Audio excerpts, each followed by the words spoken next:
Good morning বন্ধুসকল, মোৰ নতুন এটা ভিডিঅ' লৈ আপোনালোকক স্বাগতম জনাইছোঁ। আশা কৰোঁ আপোনালোকে ভালেই আছে।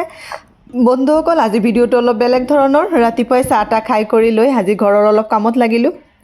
আৰু চিৰাগৰ পাপাৰ ৱাৰ্ড্ৰপটো বোলে ধুনীয়াকৈ জাপি কৰি দিব লাগে, আৰু মই ধুনীয়াকৈ চিজিল কৰি দিলোঁ। দুদিনো নাযায়, আকৌ গোটেইখিনি ওলট পালট হৈয়ে যায়। আৰু যিখিনি কাপোৰ নিপিন্ধে এইখিনি কাপোৰ উলিয়াই কৰি ল'লোঁ, ভাবিলোঁ এইখিনি NGOত দি দিম। আৰু চিৰাগৰো কিছুমান কাপোৰ সৰু হৈ গৈছিলে, এইখিনি ওলাই কৰি ল'লোঁ। আৰু বন্ধুসকল, যিহেতু ঠাণ্ডাটো অলপ কমিছে, ভাবিলোঁ ঠাণ্ডাৰ কাপোৰখিনিও অলপ ভৰাই কৰি দিওঁ। আৰু এইখিনি আজি চিজিল কৰোঁতে বহুত সময় হৈ গ'ল। চিৰাগৰ পাপাও বজাৰৰ পৰা আহি পালেহি, আৰু বস্তুখিনি সামৰা কৰা হোৱা নাই। এইখিনি ভাবিলোঁ লাহে ধীৰে সামৰিম, ফ্ৰিজত ভৰাম। আৰু বন্ধুসকল, এই কামটো কিন্তু বহুত এলাৰ কাম। আৰু যি কি নহওক, আমাৰ খুৰী বা মাহঁতে আমাক যেনেকৈ ৰেডি কৰি পঠাইছে, সঁচাকৈ আমাৰ কাম দেখিলে কিন্তু এতিয়া ভয় নালাগে।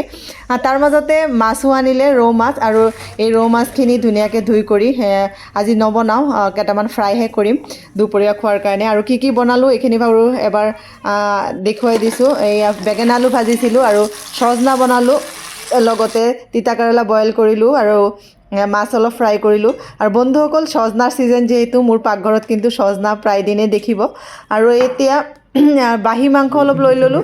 আগদিনাখনৰ বাহী মাংস অলপ আছিলে। আৰু কোনে কোনে মোৰ নিচিনা বাহী মাংস খাই ভাল পায় কমেণ্টত জনাবচোন। আৰু খাই কৰি লওঁ। আৰু বন্ধুসকল, আজি গধূলা এফালে যাম। ক'ত যাম গোটেইটো ভিডিঅ' স্কিপ নকৰাকৈ চাই থাকিব, নিশ্চয় আপোনালোকৰ চাই ভাল লাগিব। আৰু ভাল লাগিলে কিন্তু কমেণ্ট এটা দিবলৈ একদম নাপাহৰিব। বন্ধুসকল, এতিয়া সন্ধিয়াই হ'ল। আজি যিহেতু দেওবাৰ, চিৰাগে ৰাতিপুৱাই গৈছিলে শহুৰ ঘৰত, আৰু এতিয়া চিৰাগক আনিবলৈ যাওঁ। আৰু তাত গৈ পেলাই আপোনালোকক লগ পাই আছোঁ। ব'লকচোন গৈ লওঁ। বন্ধুসকল, এয়া আমি আহি পালোহি শহুৰ ঘৰত। আহি পেলাই দেখোঁ আইতা আৰু নাতিয়ে মিলি একদম লুডু খেলি আছে। আৰু আমি আহি চাহ তাহ খাই কৰি ল'লোঁ। এইখিনি আৰু ভিডিঅ' কৰা নহ'ল। আৰু ৰাতিৰ সাঁজটো আমি ইয়াতে খাই কৰি যাম। আৰু বন্ধুসকল, এতিয়া অলপ কবি ভাজি আছোঁ। আৰু শাহুৱে দুপৰীয়া মাছ বনাইছিলে, মাছো আছে। আৰু মই অলপ সজনাও লৈ আহিছিলোঁ। চিৰাগৰ পাপা বাহিৰত মাংস বনাই আছে। আৰু এতিয়া বনোৱা কৰাখিনি কৰি লওঁ। আৰু বন্ধুসকল, আজি গোটেই দিনৰ ভিডিঅ'টো চাই কেনেকুৱা পালে, ভাল লাগিলে লাইক এটা দিব। আৰু প্ৰথমৰ পৰা শেষলৈকে মোৰ লগত থকাৰ কাৰণে সকলোকে ধন্যবাদ। আজি ভিডিঅ'টো ইয়াতে শেষ কৰিলোঁ।